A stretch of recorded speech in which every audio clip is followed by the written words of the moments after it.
Most people think the danger on the Colorado River is the water level. That is the image everyone carries. A white mineral ring stranded high on red sandstone, a concrete boat ramp that ends in dust 100 feet above the surface, a lake quietly emptying under a desert sun. But the reason water managers across 7 western states are not sleeping right now is not the level. It is the calendar. As of this recording, Lake Mead sits at roughly 25% of capacity and Lake Powell at roughly 21.6%, holding a combined 12.5 million acre-feet between them, according to Bureau of Reclamation storage data compiled at the end of July 2026. That is the lowest combined storage since Glen Canyon Dam began filling Lake Powell in the 1960s. And on July 31, 2026, the Bureau of Reclamation released the final federal plan for how those 2 reservoirs will be operated once the current rules expire. Inside that plan sits a mechanism that has been effectively dormant for 20 years, held in check by temporary agreements. Those agreements expire on December 31, 2026. The replacement framework begins operating on October 1, 2026. Subscribe before you go any further, because the next several weeks contain a federal decision that will reshape water delivery for 40 million people. And this is the part of the story that almost no one is telling. Before we get into the details, I want to be upfront about something. Taken on its own, a reservoir at a low elevation is not shocking anymore. Lake Mead has been declining for the better part of 25 years, and every summer produces a fresh round of headlines about bathtub rings and sunken boats resurfacing. If the story were only that the lake is low, you would be right to scroll past it. What makes this particular moment worth a full breakdown is not the elevation number. It is that the legal shield which has protected California, the single largest user on the river, is running out at the exact moment the physical system is failing, and the federal decision that determines who absorbs the loss arrives in a matter of weeks. Here is where the numbers actually stand. The Bureau of Reclamation's July 2026 24-month study, published on July 15th, projects Lake Mead ending calendar year 2026 at an elevation of 1,037.31 feet above sea level under the most probable inflow scenario. Lake Mead is currently operating under a Tier 1 shortage condition for 2026, a designation set by the August 2025 study under the 2007 Interim Guidelines. The same July study projects Lake Mead falling to 1,015.77 feet by the end of July 2027, and Reclamation's modeling carries that decline further to roughly 1,011.74 feet by the end of May 2028. For scale, the all-time record low at Lake Mead is about 1,040 feet, set on July 28, 2022. The projections do not simply touch that record. They pass through it and stay below it for all but 1 month across the following 2 years, according to the Bureau's own tables. Upstream, Lake Powell sat at roughly 3,522 feet in late July 2026, about 3 feet above the record low set in April 2023, and Reclamation projects the reservoir reaching minimum power pool as early as March 2027. Unregulated inflow into Lake Powell for water year 2026 is running at 3.5 million acre-feet, about 36% of the 30-year average, and the federal forecast for July 2026 alone put inflow at 2% of average for the month. Between the 2 reservoirs, roughly 3.04 million acre-feet of storage vanished in the 12 months ending July 28, 2026. Every one of those figures is a projection subject to revision, and Reclamation says so explicitly in each study. The August 24-month study, the one that historically sets the following year's shortage tier, is being finalized right now. To understand why those elevation numbers matter so much more than they look, you have to understand what a reservoir elevation actually is. It is not a fuel gauge. It is a pressure reading. Picture a water tower on the edge of a small town. The tower does not just store water, it holds that water high above the pipes so gravity can push it through the system. Lower the water inside the tower, and you are not only losing volume, you are losing push. A dam works on the same principle at monstrous scale.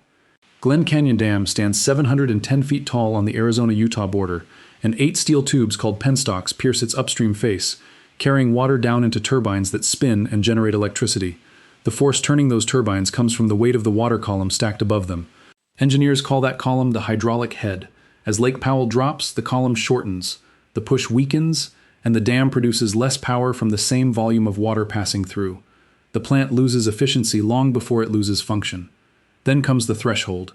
At an elevation of 3,490 feet, the water surface sits low enough that the penstock intakes begin drawing air along with water, and the turbines can no longer run reliably. Reclamation calls this minimum power pool. Below it, releases have to go through the river outlet works instead, a smaller set of bypass pipes never designed for sustained continuous use. Glen Canyon Power Plant houses 8 generators with a combined capacity of 1,320,000 kilowatts, and the Colorado River system as a whole produces more than 8 billion kilowatt hours a year, enough to serve roughly 700,000 homes, according to Reclamation. Glen Canyon alone feeds power to about 5 million people across the Southwest. Below minimum power pool, that output does not decline gradually. It stops. There is a detail inside that geometry that almost everyone misses, and it is the single most important thing to understand about why these declines accelerate. A reservoir is not a cylinder.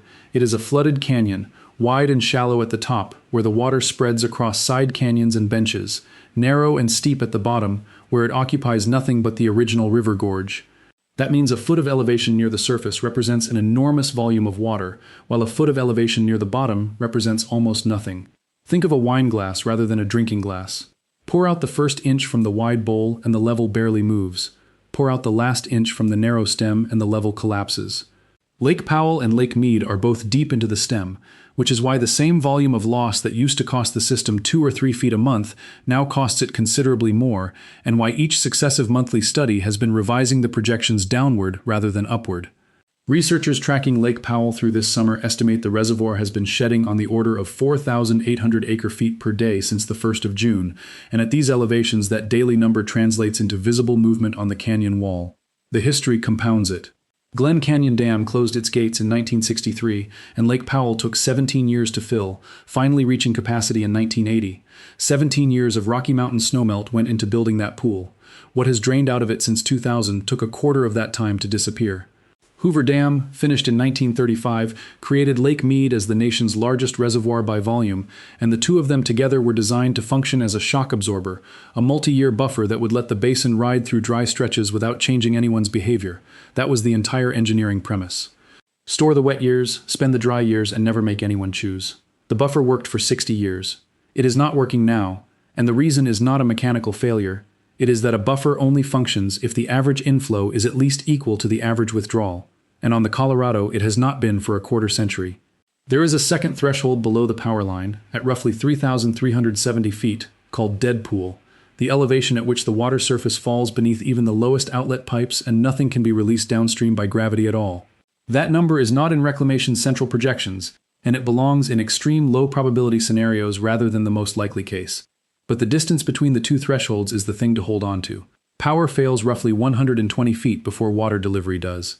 The lights go out long before the tap does, and everything in between is where the real fight is happening. The scale problem underneath all of this is almost a century old. The Colorado River Compact of 1922 split the river between an upper basin and a lower basin, allocating 7.5 million acre-feet a year to each. That split rested on stream gauge records from 1906 to 1921 that suggested an average annual flow near 18 million acre-feet. Those 2 decades happen to be one of the wettest stretches in the past millennium. The river has been quietly correcting the record ever since.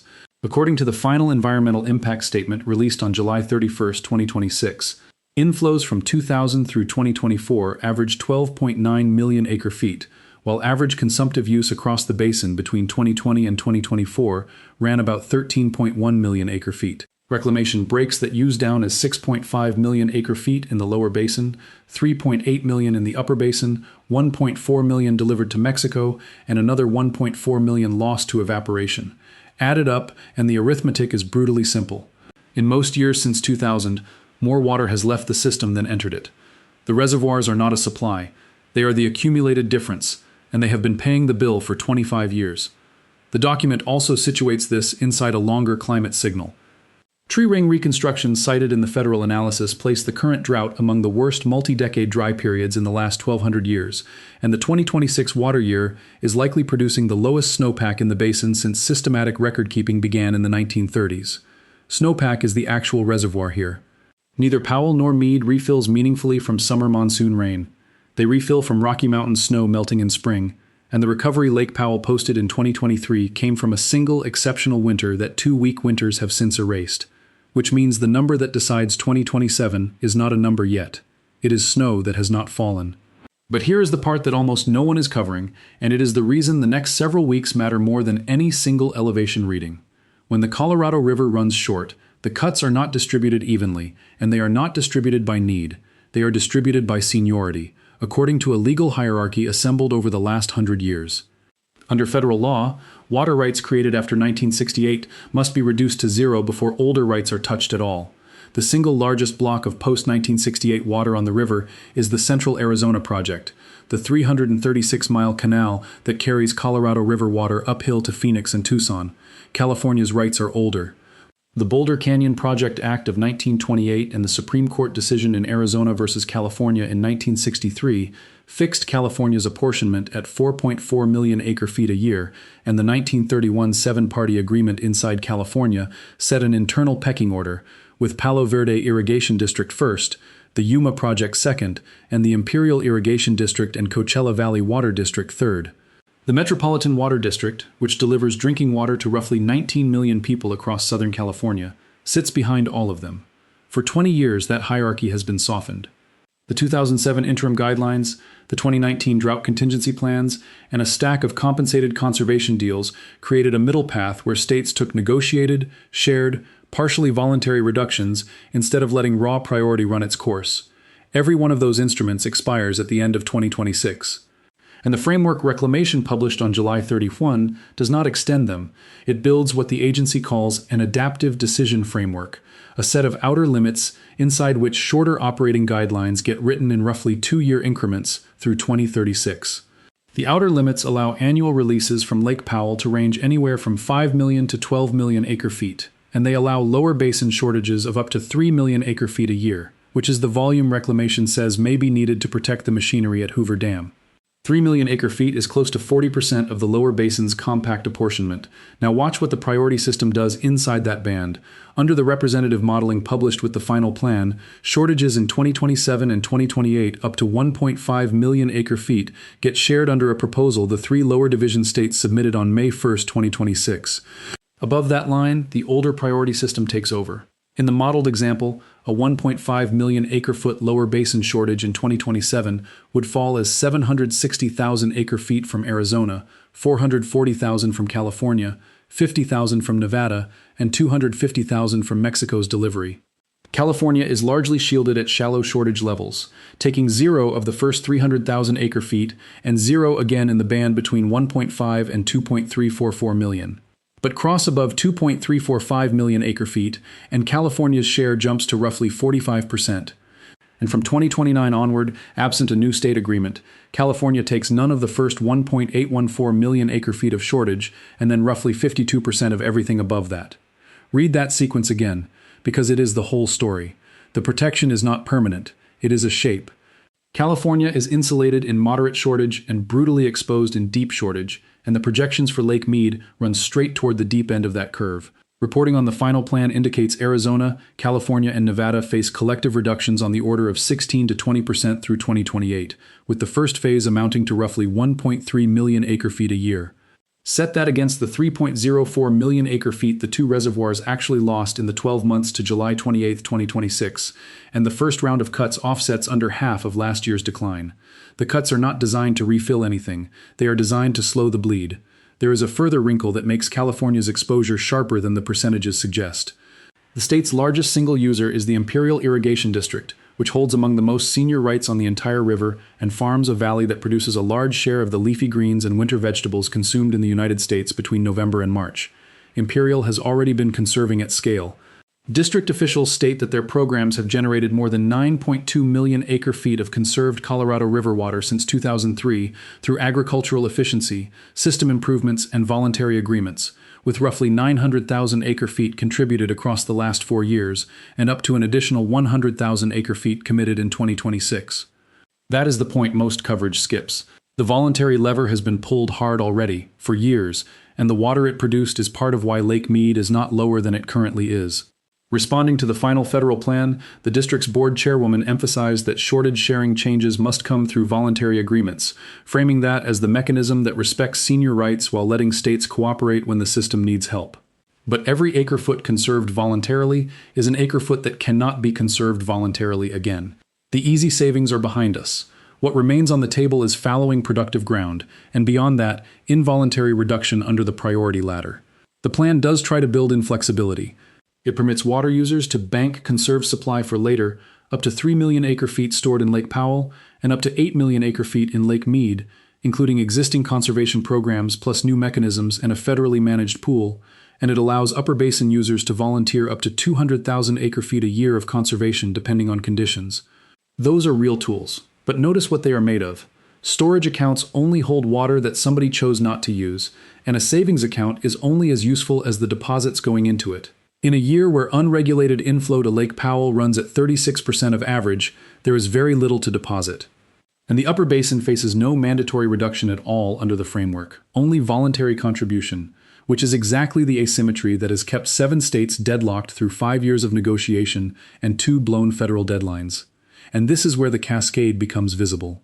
Reclamation has already been running emergency operations to keep Lake Powell above 3,500 feet, releasing between 660,000 and 1 million acre-feet from Flaming Gorge Reservoir in Wyoming and Utah between April 2026 and April 2027, and cutting Lake Powell's own annual release to Lake Mead from 7.48 million acre-feet down to 6 million. That second action protects hydropower upstream by starving the reservoir downstream. Every acre-foot held back at Glen Canyon Dam to keep turbines spinning is an acre-foot that does not arrive at Lake Mead, which is precisely why Mead's projections have been sinking faster with each monthly update. The system is now managing power and water against each other, and the water is losing. Stand at Antelope Point Marina near Page, Arizona this summer, and you can see the arithmetic without reading a single federal document. Photographs taken by the Associated Press on July 15, 2026, show houseboats moored against canyon walls, streaked with a pale mineral band marking where the surface used to sit, and a navigation buoy that once floated now resting on dry rock well above the water. Matt Barrett has been making annual trips to Lake Powell since roughly 2013, and he told the Associated Press this July that he has watched the reservoir drop nearly every year, that a few big snow winters used to bring it back quickly, and that what the lake needs now is another one of those, fast. He and his wife had planned to boat and camp. The problem was getting a boat into the water at all, because most of the other ramps have gone dry, which turns loading and unloading into the hardest part of the trip. The National Park Service now warns visitors about newly exposed shoreline, submerged obstacles, and shifting channels, and says the elevation has fallen low enough that houseboats and small motorized craft cannot safely launch from most ramps. At Antelope Point, the response is an engineering project of roughly $81 million to extend the ramp far enough down the rock to keep the marina usable at an elevation of 3,520 feet. Lake Powell is already below that number as you watch this. To keep this properly in proportion, a few things need saying plainly. A Tier 1 shortage is not new, and it is not the deepest tier available. Reclamation has operated the Lower Basin under Tier 0 in 2021, Tier 1 in 2022, 2024, 2025, and 2026, and Tier 2 during the historically low conditions of 2023. The system has absorbed shortage declarations before without anyone's tap running dry, and the reason is that the reductions so far have landed overwhelmingly on agricultural and storage users who had contracts specifically structured to absorb them. Cities have not been cut off. Municipal supply in Las Vegas, Phoenix, and Los Angeles remains intact today. Conservation has also done real work, and the federal analysis credits voluntary agreements with holding Lake Mead roughly 150 feet higher than it would otherwise sit, which is not a rounding error. It is the difference between a difficult problem and an unmanageable one. What the data does and does not tell us is worth being precise about. 24-month studies are scenario projections built on inflow assumptions, and Reclamation states in every edition that actual hydrology, operations, and forecasts will diverge from the modeled traces. The most probable scenario is not a prediction, and a single strong Rocky Mountain winter can move Lake Powell dramatically, as 2023 demonstrated. What the data does say clearly is directional. Combined storage has fallen for 25 years, current use exceeds current inflow, the emergency tools available in the near term have already been deployed, and the shortage sharing rules that softened the priority system all expire within months. Rarity is not the relevant frame here. The relevant frame is that the buffer has been spent, and the next dry year arrives with less protection than the last one had. So what can you actually do if you live anywhere between Denver and San Diego? Start by finding out where your water physically comes from, because the answer is not obvious and it determines your exposure.